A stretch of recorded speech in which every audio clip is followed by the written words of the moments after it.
WTF, we're doing a podcast. I'm Nikki. And I'm Michelle. This is 50. Welcome to What the 50. Join us on our continued journey to simplify our lives. We will seek the answers from the experts and offer tips, tools, and techniques to live your life with confidence and joy. Are we ready? Let's go. So, Michelle, today we have Deborah Chen, who is the Executive Director of the Heart Foundation of Jamaica. I have to admit, Debbie, that when we were talking about guests, and I said, I wasn't too sure what your role was. I said, the top person there at the Heart Foundation is like the big boss. Exactly. The big boss. And I was saying to Michelle before how you were a nurse. So That's could right. you tell us a little bit about how you got into becoming the executive director at the Heart Foundation? Because you started out as an ICU nurse from the That's UK, right. So I correct? did my nurse training in England, and I specialize in the intensive care of heart patients, coronary care.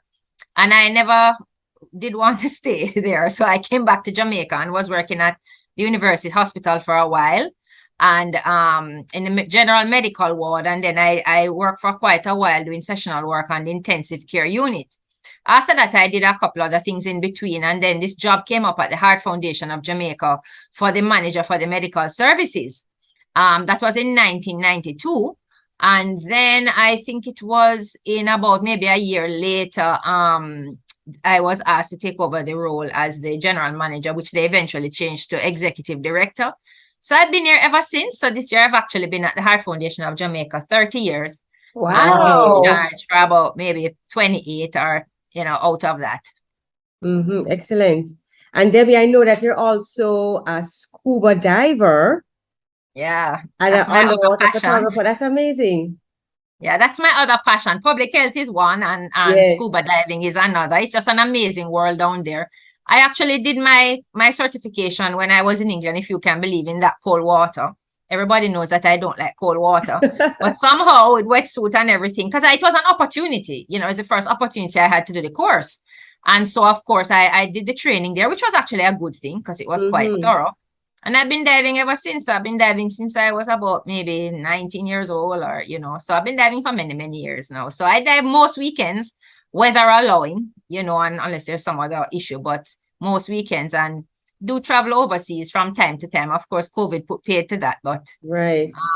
to see the underwater world. But it's very relaxing. And I think we all need some place or some activity that, can give us some stress relief. Of course. Good for the heart. Yeah, that's right. we mustn't downplay the impact of being stressed out on our health generally. Right. Yes, for sure. Yeah. But Debbie, one of the big things that you have done in your career has been with the tobacco ban in Jamaica. Can you tell us a little bit about that and how? Yes, boy, that struggle is a struggle, and it continues as literally as we speak now. So I think we all know pretty much the impact of tobacco on our health. I mean, our parents and grandparents were smoking quite merrily. But as time went along, the evidence became clear. The evidence was there from many years ago, from probably the 1920s, 1930s.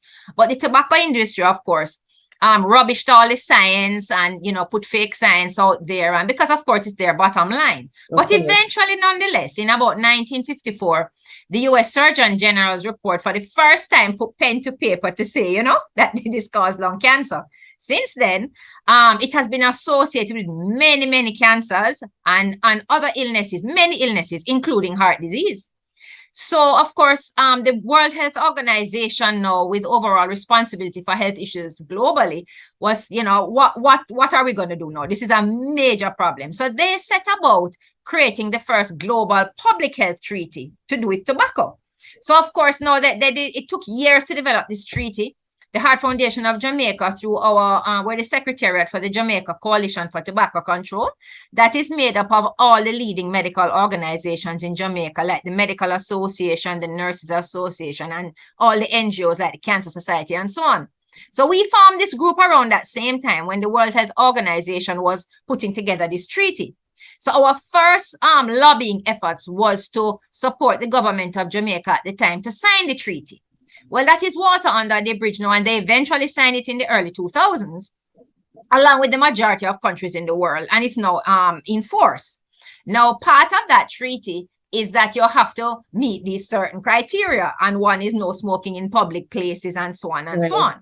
At the time, the then Minister of Health, Dr. Fenton Ferguson, was very strident in pushing for the public, no smoking in public places, along with the graphic health warnings on the cigarette packages. There was a lot of pushback, and it would take an entire program just to talk about tobacco control. But suffice to say, under the framework of the Public Health Act, he was able to put that in without going for the full legislation in Parliament. So, and that was due to tobacco industry interference in terms of how can we get this in as soon as possible. So that is in place. And of course, the Jamaica Coalition for Tobacco Control, which I'm a member of, we were lobbying hard, and we applied for funding to help to support the government in this effort. So we were there, neck and neck with the Ministry of Health. But that was only part of it. So, okay, we got those two things done, with great problem. But anyhow, they're there. But the legislation is still not there. And as we speak, the legislation has been put forward to Parliament. It was referred to a joint select committee, which has been meeting since last year. I personally presented to the subcommittee representing the Heart Foundation of Jamaica. We also had the Jamaica Coalition for Tobacco Control, Dr. Agri Irons. He's the president. He gave his presentation, and we've had about the select committee met several times, maybe about 10 times, and they have two more meetings left. And of course, there's a lobby to, my words, water down the legislation in the interest of those with vested interests. And we are lobbying against that because we think the legislation as it is quite good to protect the public. So as we speak, when the deliberations finish of the Joint Select Committee, which I understand should be soon, it then is put to Parliament for debate. And there is another set of, issues there as well. So we continue to advocate, to do what we can in the media with our limited resources, and to support the Ministry of Health in this effort. So it's a very long road, and it's very complicated. And the public probably don't realize what goes on behind the scenes. But the long and short of it is to protect the public from tobacco, whether in public places, to ban advertising and sponsorship of tobacco, and of course the new kid on the block, the e-cigarettes. I was just gonna say, right. So does the legislation cover e-cigarettes as well? The legislation had that from day one, because we're well aware of these developments in our world as soon as they come about. So we have been following this for many years, and yes, it is covered. And when the legislation speaks to, for example, no smoking in public places, it does also include e-cigarettes. You would never know that, but when you go out in Jamaica, but you're not allowed to smoke e-cigarettes in public places either. Okay. Just because you cannot see the smoke, or it's not as obvious as tobacco smoke, doesn't mean you're not inhaling it and it's impacting you. So it actually is banned in public places. But as you see with the youth, everybody think it's the greatest, latest thing. Tobacco, cigarettes are all hot. And they think, but it is not safe. It may not have some of the ingredients that tobacco has, but it's not safe. It has a base, it has a chemical base that was never intended to be inhaled into people's lungs. It's heated by this little battery. I don't know if you've ever really investigated one of these devices, but there's a battery operated thing that heats the liquid. And then you inhale that liquid into your lungs, but the liquid has many chemicals in it. And of course, our lungs were never made for anything except oxygen, fresh air. So there have been health implications. And as we speak, the research is being done and more studies are coming out. Of course, it hasn't been around as long as tobacco, right? So cigarettes. So you're not going to have the plethora of data yet. But so, we're hesitant in what we say, but suffice to say it's not safe. Also suffice to say that and the problem is the ingredients are different in different ones. And so it's not a commonality. Also those with nicotine, of which many have nicotine is researched totally. I mean, the impact on the developing brain in adolescence, the addictive nature of nicotine, which is an ingredient in most, I wouldn't say all, but most. And then they claim they're not targeting children. So if you're not targeting children, why would you have cherry and apple and strawberry flavor if you're targeting 50-year-old people? So it's total nonsense. It's just the industry's way to try and brainwash everybody into thinking that they're not as harmful as they are. But really and truly, they're all about the bottom line. The other thing is, generally with tobacco and with e-cigarettes, which have nicotine, smoking is not a choice, it's an addiction. It's only a choice for the first few times you smoke. After that, it's not a choice. So don't distinct the tobacco industry say, oh, it's an adult choice. It's not an adult choice. It's an adult addiction or a youth addiction. Right. Because it's not as if you can just say, oh, I'm finished with this habit and put it down. Right. You can't because physiologically you're addicted. And so our concern is not, our complaint is not the smokers who we try to help with their cessation along with the National Council on Drug Abuse. It is the industry who continue to titrate the nicotine in the cigarettes to the level that you are addicted. So there's a move afoot now in the US. There were some recent articles trying to legislate that the amount of nicotine is lowered. Okay. Right? So that, yes, if you do smoke, you then won't be so addicted. And then if you choose to stop, well, in that scenario, one could talk about choice. But right now, choice is a misnomer. There's no such thing as choice. It's an addiction. Legislative changes are always difficult and they take years. But I know you're also advocating for front of label packaging, for that changing. Yeah. And for sugar content in our juices and so on. So tell us a little bit about that. Yeah, so as you say, legislation. So almost my Yes, entire it's time here, it has been legislation. But, I'll just say something general about that. Whereas we have to see the individual patients, and we do that every day here at the Heart Foundation of Jamaica, you can come in and be screened and, right up to, a cardiologist and other tests. Really and truly, we need to stop the hemorrhage from the source. Correct. But the source of it, and the source of it is our is legislation. We need legislation to stop it. So we will always have our trickle down. What we're seeing here is the end result, and just treating that is never going to get us anywhere. So while we're seeing patients on a day-to-day basis, one of my main roles is the advocacy and the legislation. So if they pass the tobacco control legislation, and we'll come to front of pack labels as well, then we will eventually see a decrease. Now, we didn't get here overnight. Remember, we didn't get every year not every year, but every few years, the Jamaica Health and Lifestyle Survey have done a population survey. And every single time, everything has gone in the wrong direction. It is quite shocking. You know what I mean? So now we're at 31.5% of persons that have high blood pressure, for example. Over 50% of the population are overweight and obese. And if you go backwards in time, those numbers were less the last 2 times the survey were done. And now we have the third.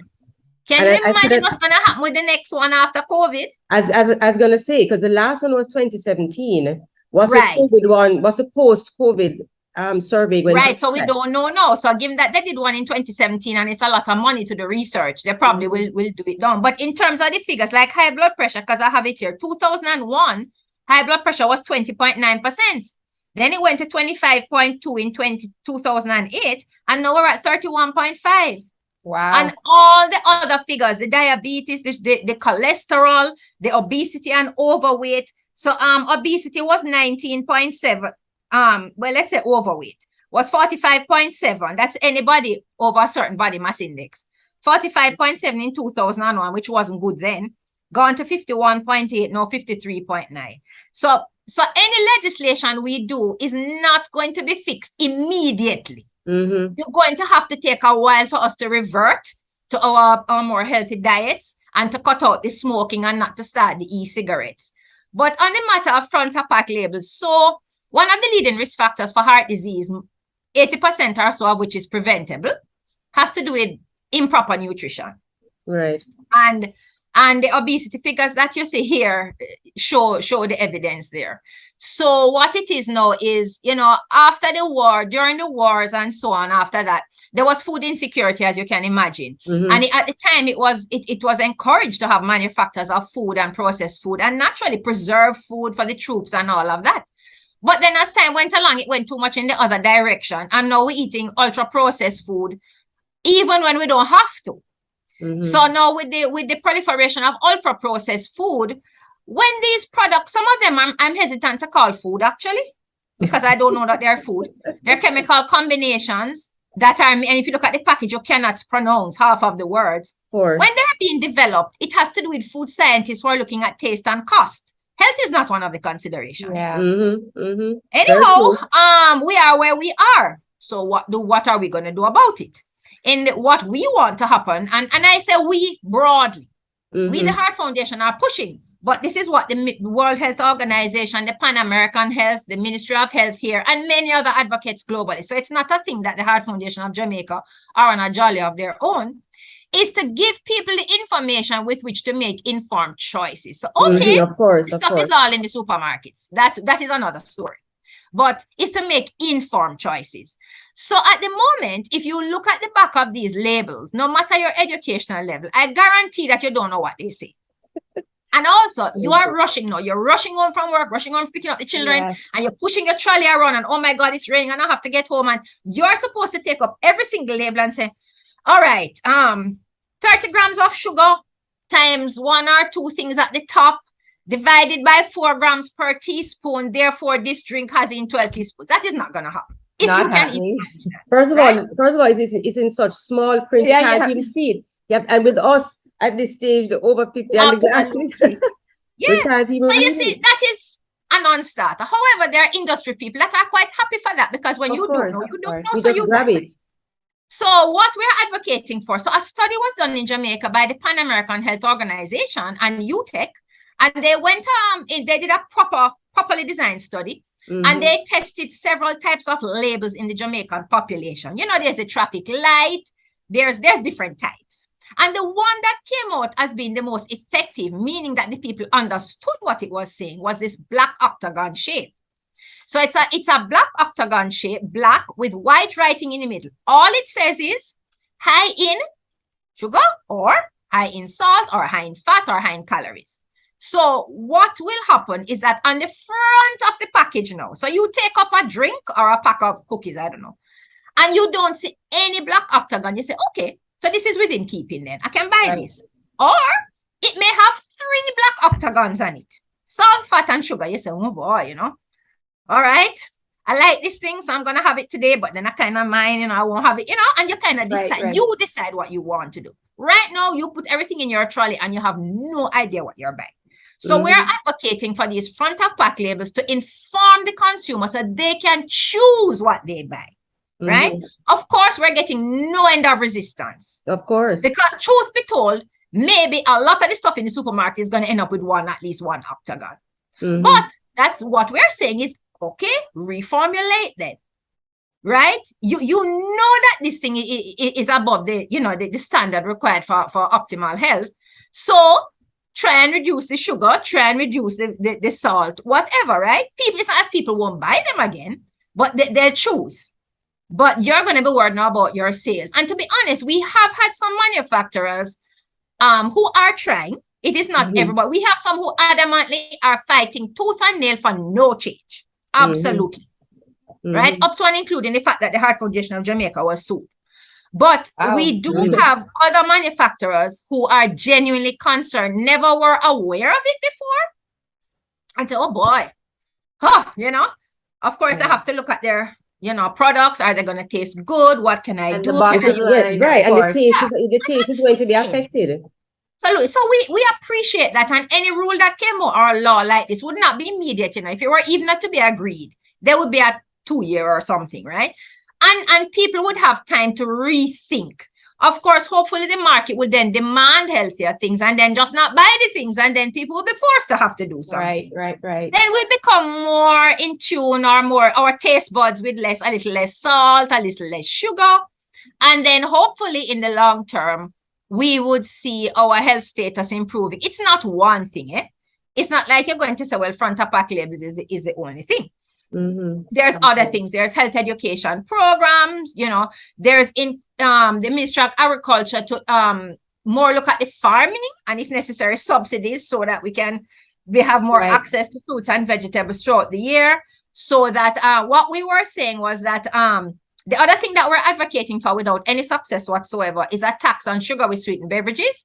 Right. That the money with which we are proposing could be used, for example, to subsidize the school feeding program, so that they could use the money to buy the fruits and vegetables from the farmers, and also to support education programs, but using the money for our children then. Of course. You know, healthier programs in schools and subsidizing the various meal programs in schools and so on, right? And that is where the money would come from. People, I think, are more aware. As you said, we had the sugar campaign. Yes, and We try that to seemed explain. relatively effective, don't you think? The Yes, I bad mean, and we juice did and have all of some that. post-evaluation surveys, you know. Mhm. I'm not saying that it's going to result in sustained change. People end up going back into old habits. But at least if people pick up something and realize that, wow, I need to be careful because most of the sugar sweetened drinks, one drink is more than your daily allowance. So Yeah. it's 6 teaspoons a day for women and 9 for men. But there are drinks with 9, 12, 15, 26 teaspoons in one drink. A drink yes. that in one that is a normal size that could be reasonably considered to be consumed at one sitting. I'm not talking about the 2 liter. The Right. 2 liter has 52 teaspoons of sugar. So if you were to drink, let us say all day long, you have several drinks, right? Whatever the drink may be. But supposing every drink you had for the day was a 2 liter. Let's say you drink 2 liters of liquid for a day. Right. But every time you drank it was a sugary sweetened beverage. And you drank a 2 liter amount of liquid a day. You'd end up having drunk 52 teaspoons by the end of the day if it were a sugary sweetened beverage every time. Wow. So if you use that as an That's example. crazy. Yeah. And there's even sugar in like In some of everything. those flavored waters, right? Mhm. Yeah, some of those have like 9 teaspoons. So people tend to drink them thinking that they're better. Well, it may not be 12 or 15 or 26, but a lot of them have approximately 9. You And know, that's there's still a a little lot. less. That's still a lot to consume Yeah, there's because still a little most more. likely you drink several bottles for the day, Right. That's not the realizing thing. how much you're consuming. That's the thing. So if we had a label and it's not, you can't have your drink, you know, you may decide you like it. For instance, you may have a slice of cake, but you're not eating cake all day, every day, but you're drinking all day, every day. And that's the thing with the drinks. Nothing. Yes, you are going to have sugar in excess sometimes. It's a birthday, you have a slice of cake, you have some ice cream. That's a different thing because it's now and again. But what's happening with the drinks is that we do drink all day long, especially in a hot environment. And if every time you drink for the entire day, it is not water, then chances are you're putting more sugar into your body. So where do you draw the line? And the other thing is the misleading labels. A lot of the time on the front, fruit drink, the only fruit in it is a label in some of them. You know, so it's misleading. They may put a flavor. So all we're saying is whatever it is, the public should be given the information to make an informed choice. And if they choose to have it, then that they can do so. Hopefully over a period of time, people will buy less and less and the companies will reformulate and continue to make a lot of money. Of course, But the bottom on line for products that them. are healthy. Yeah. But there's a cost to the government, and we don't recognize the cost for each Ah. individual when they have these non-communicable Yes, diseases. I mean, so we have there's been it's a huge research cost. done on that in terms of the cost to the health budget of these lifestyle choices. Of course. Some are not choices like the addictions, but lifestyle behaviors. And it actually is it's just because you're not equating it directly, but all of the strokes and the heart attacks and the impact of obesity on various other disease processes is definitely a cost to the government. But it's because it's not immediately obvious, and people just kind of go along. But it's the government's responsibility to protect public health. It is expected that the people in the private sector, their thing is to make money. That's perfectly fine. It is the government's responsibility to protect public health. And they must set policies that protect public health. And that puts certain parameters in place. So we fully understand why people will be upset with persons like the Heart Foundation of Jamaica, the Ministry of Health, Power. We understand that. But our growth is that the government of Jamaica are supposed to put in policies to protect the public health. And that must include, recently, there have been restrictions on the amount of sugar that can be in the drinks in schools, for example. And that was on a reducing scale. So that's good. For varying reasons on COVID, we need to get back on track with the oversight. But that's a good move on the part of the government. So we need things like, to govern. There's a national school nutrition policy, in its final stages now, and that will govern what's sold in schools. But some schools have fast food joints in the school. Selling things that these children should not have. So you're going to get pushback all along the way. But that's the government's responsibilities to public health. So they're the ones that need to set the tone via the school nutrition policy, the tobacco control legislation, the front of pack label policy, and so on. Yes. But I think, just in terms of lifestyle choices and the awareness on how we should be, what we should be consuming is so important. Of course. And it has changed over time. When I was growing up, I mean, we would probably have maybe once for the week or maybe twice for the month, we would have fast food. It was not Yes. something that we Yeah. consumed when I was growing up. I mean, French fries, that was something, but we And just we- never had it. and we Or we made it at home. Right. Or we had Pepsi once a week. I remember on a Sunday, It was like a Mommy treat. would It was a put treat. Pepsi in a jar and we would drink. Yeah, We that's never it. had It's a soda at treat. home, Yeah. actually. We never ever Yeah. had soda at home. Yeah. It was a but treat, and it that's was a fine. treat. You know, and it's not that you can't have these things, you know. It's that you need to be mindful, have them in moderation. But the most important thing is to be aware. Right. Because But if then you here's the are thing, though, aware, having it in moderation is where it becomes difficult because the Yes. ingredients causes you to want more. that's true. and Because want even more. sugar is an Yes. addiction, and there's been many Yes, Yeah. studies spoken about that, you know. So right. but you see what it is here, it is profit and industry versus public health.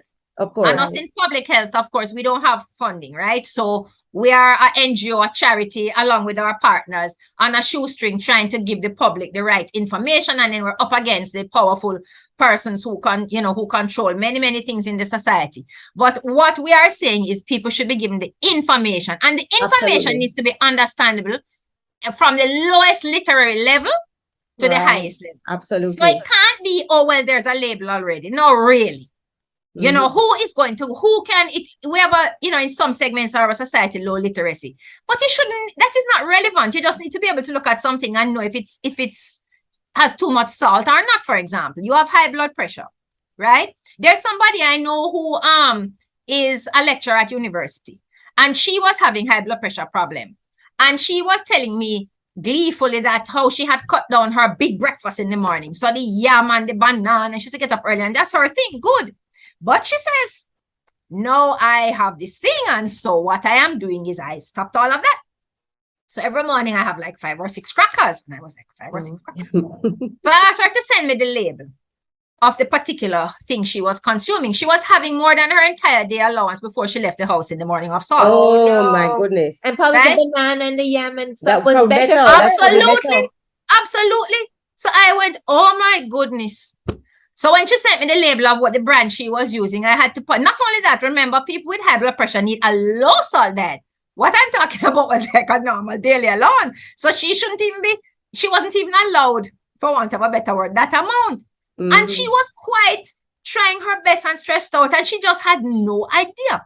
Mm-hmm. So And she's a university lecturer, Deb. I'm Okay, telling you, so and what she about was the others who horrified. don't know? So I had to write back and say, okay, better you come and see a nutritionist here, because, really this is a little off track, and maybe you'd have been better having, your banana Banana. and your yam. So why don't you come and see the nutritionist and help sort you out? And she was very happy for that. So the point I'm making is many people, even the diabetics that come to the nutritionist here, they're sometimes frustrated, the nutritionist, because they say, oh, but I'm having, and they name a particular product.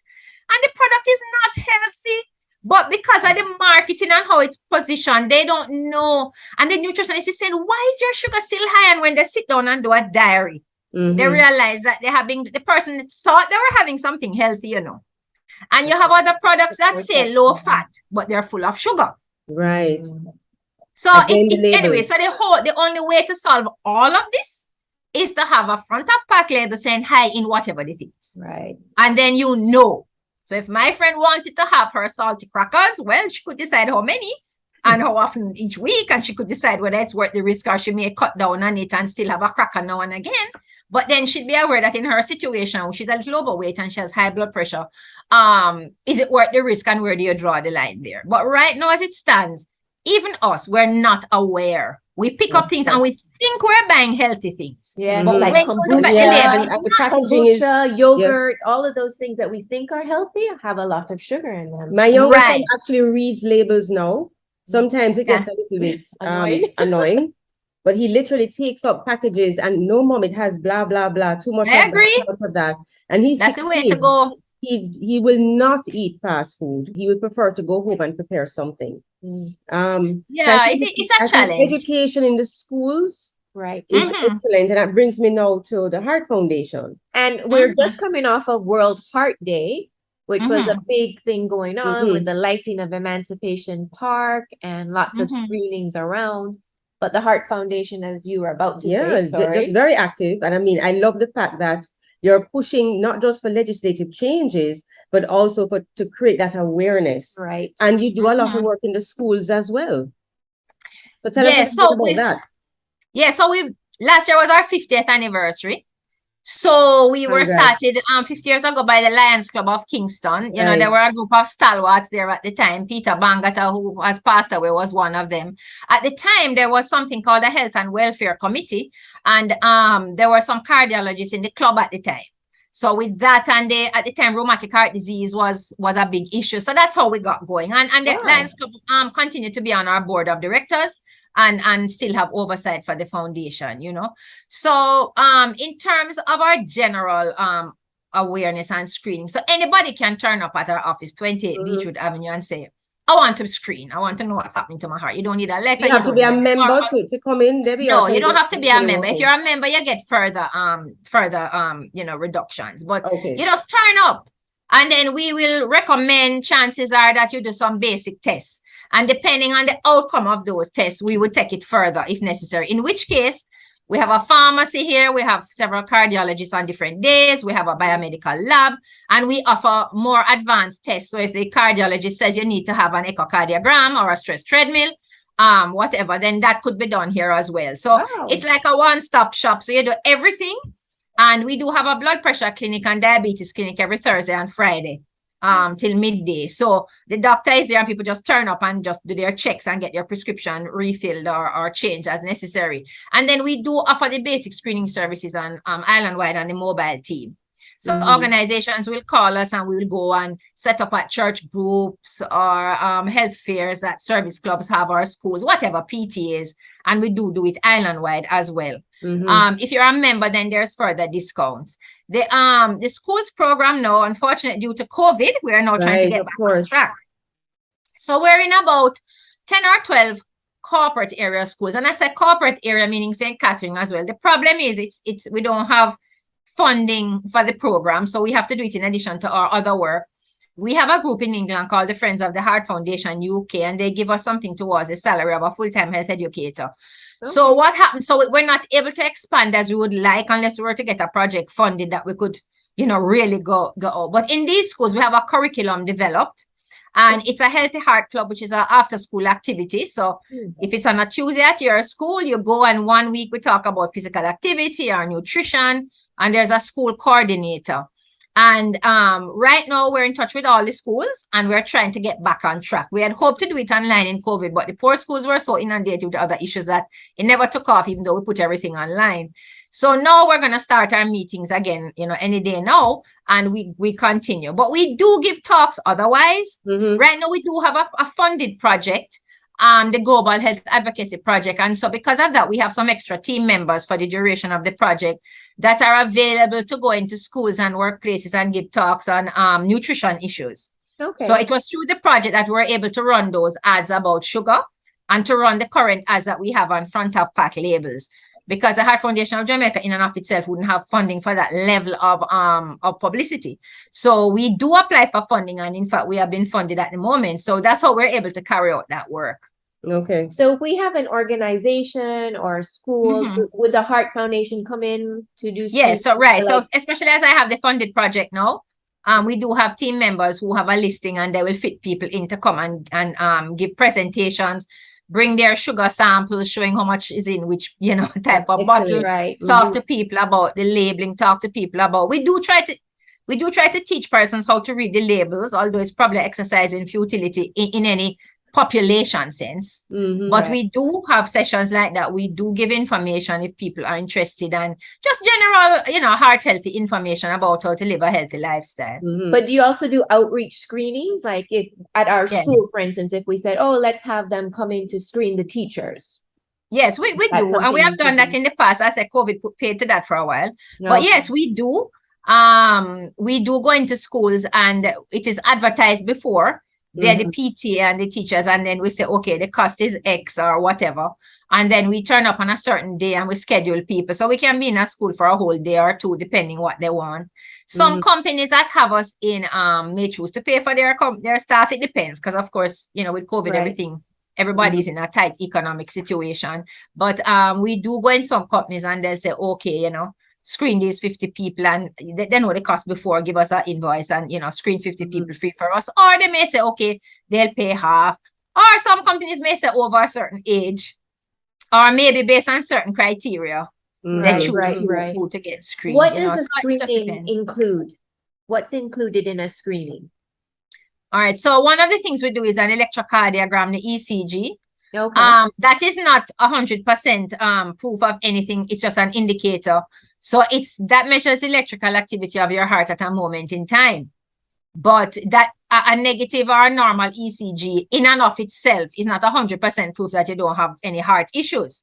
It would be best to do other things with it, like the blood sugar test, the cholesterol test. These are fingerprint tests in the screening process, blood pressure checks. And when you do the ECG and those blood tests, and you also have a paper, a form that we fill in your history. And when we ask you, do you have any pain and exertion, chest pain, things like that. So when we put it all together.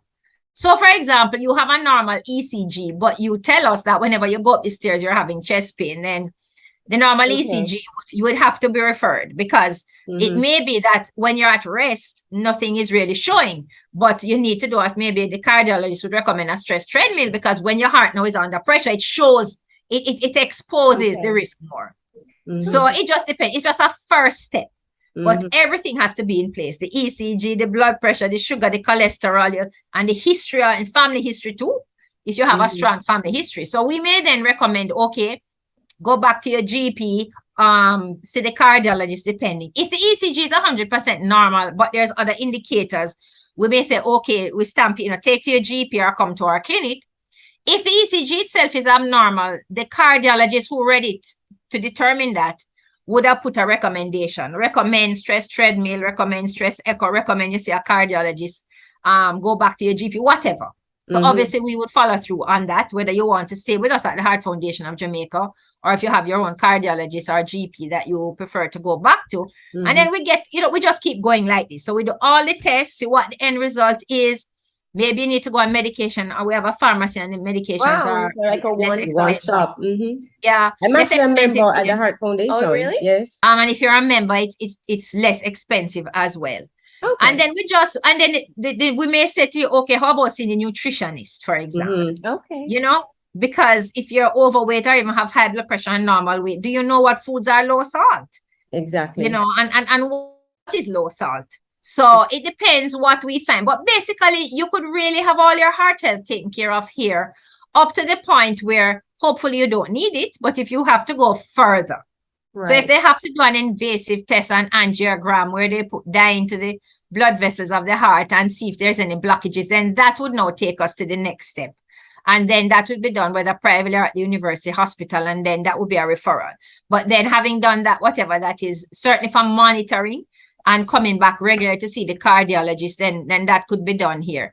But what we're trying to do is prevent you from getting to that stage. Of course. For sure. Because I must say, I've accessed the services and they're excellent. My boys have been. Oh, really? Okay. Yes, excellent. It is just, it's the flow, the customer service, the facility itself is actually really, really nice. I mean, congratulations.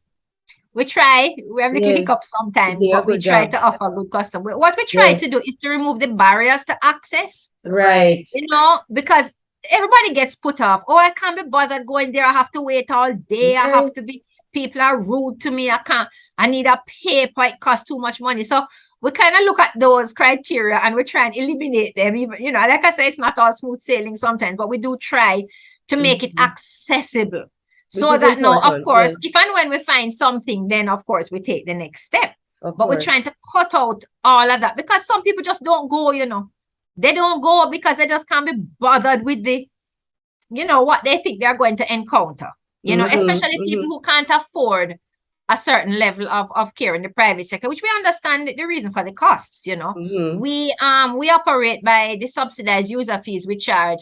And by getting, whenever we need equipment, we try and get them donated. Okay. And that is why we are able to keep the cost where it is. So we fully understand why the price has to be different elsewhere, and that is fully understandable. We just try to offer a service that, at least it's not free, it can't be, but at least it captures another set of people. Anybody can come, but we're concerned about, we have a lot of retired persons they're on a very limited income. They have their little pension. The pension doesn't change. Inflation is there. And without coming here with their prescription, they have their NHF card, their membership card. They go to the doctor in the clinic to check their pressure every 3 months or whatever regularly. It enables them to, to be able to maintain heart health even with all the constraints. Speaking of funding and equipment, the Heart Fun Run. That was yes, and that was literally fun. I mean, my boys were a part of that, and they raised money and they enjoyed doing it. They became aware of the service. That's how I became aware of the services of the Heart Foundation. And this was from prep school. And they were able to not just hand a sheet and say, sponsor me. They had to explain what this was all about, is to raise funds to purchase equipment. Right. So they were also aware. I became aware. The persons they were speaking to became aware. And I'd love to see that again. Is that going to happen next February? Yes. So what happened was that that event morphed over the last 3 years into a 2 and 5K Run for Your Heart road race. Because people were more asking, when are you going to go on the road? So it was almost like times had changed in terms of format, Right. So about 3 years ago, we modified it and we have it end of January, early February, and it started at Emancipation Park. Running Events Limited, who do an excellent job, run it, and we had the 2K, and we also had 1 year where you could actually go around the Emancipation Park track as part of it. Because have some young, and because our focus is also children, we didn't want to exclude parents who had young ones who maybe couldn't manage even a 2K. Right. But we did have the 2K that they can walk, because we wanted our run to be different in that you didn't have to be a runner to come. You didn't have to say, oh my God, there's no way I could take place in a road race. But you can be anybody. And you could walk slowly, whatever your pace is, and come back. Where we are with that now is, with COVID, of course, we didn't have any for the last 2 years. Usually it would be in January. We're not so sure we can manage it for this January, because planning would have had to have started a long time ago. And sponsorship. Yes, we really need a title sponsor to help us with that. So even if we may not be able to have it in January, given the shot, it's almost Christmas, we may not be able to manage it in January, but most definitely following year if we don't manage it. And it's an excellent event because it promotes exercise. Yes, I must say something about exercise. You cannot exercise away a bad diet. So I don't want people to think that I can just exercise and then drink all the sugary drinks and all it doesn't work like that. It promotes cardiovascular health. It's good for us mentally and physically, and it is necessary. But you cannot exercise away a bad diet. So it's in conjunction with healthy eating. And sometimes those with vested interest will try to say, well, you can exercise some more, but it doesn't work like that. So I just want to put paid to that notion. You can't exercise away a bad diet. But we're hoping to be able to get that back on track, if not this January, then next January, because it promotes exercise. And in our case, we want to bring the children in. That's a key part for me. That's a key part for me. I mean, and it was just, and when we went to like the awards ceremony and you saw all the different schools and how they're so excited to be there, they're a part of this. I think that was excellent. I'd love to see that out again. Right. So what we did the last couple years, we had the run was before COVID. We actually, even though it was a similar format to other races, except for the 2K and they're around the track, we actually had awards for our same categories that we had in the Heart Health Fun Run. So we didn't do away with that. Right. So unlike other runs, we would have the school with the largest team and so on. And what we still did was we still visited the schools afterwards and represented the awards. So that the children could see. So we would go to the assemblies after and ask the children to bring back their awards, and we would announce and say thanks for coming, and put up some pictures of the teams and would say so and so came second in the whatever age group, things like that. So definitely we're excited about it. We're hoping to get back on track. We desperately need a title sponsor. The thing about that is pardon? We're putting it out there for you. Yeah, for the please. Title sponsor. Of course, it has to be somebody whose objective is in keeping with the Heart Foundation mission. It aligns with you, yes, it has to align. So we desperately need a sponsor, and they would get a lot of goodwill out of it. The so and so Run for Your Heart 5K, you know, Right. whatever that may be. You know, we did Yes, have a yes. sponsor, and that particular heart healthy product, unfortunately, stopped being produced. So we're looking for somebody else to take that up now and to assist us. Mhm. Because the whole point of it, one is fundraising, of course, to buy equipment, but the other part is to get the message out in the Yes, promotion yes. leading up to it. Yes, But the yes. sponsor would get a lot of promotion in terms of us doing interviews, promoting stuff on social media, giving talks, throughout the entire time from about September right through till January. Mhm. Wow, Yeah, that's a lot of time. for sure. Mhm. Debbie, this has been great. Yes, so informative, especially now at our age when, you know, we become our parents. So how's your I blood know. pressure? So how is your heart? Have you done your stress test? So Oh, true, so true. But you know what? The awareness starts Yes. early. yeah. And That's I the thing. love that the children will be aware, they understand. They may not necessarily do it right away, but they're aware. Something stays up Yes. here. You know what I mean? We Hits want it the out. children to say to our parents, Mommy, you can't put that drink in my lunch pack. That's 12 Exactly. teaspoons of sugar. Yes, For yes. sure. You know, and drink water instead. That's what we keep saying. Drink water Drink instead, water. you know. Yeah. And the other thing is, even if you mix drinks at home, you know, you wouldn't be putting that amount of teaspoon. Yes, you can control the sugar. Like Yes, when you so make for your own example, let us lemonade go at back. home, right? Let us go back to the 2-liter size drink that we can all visualize, right?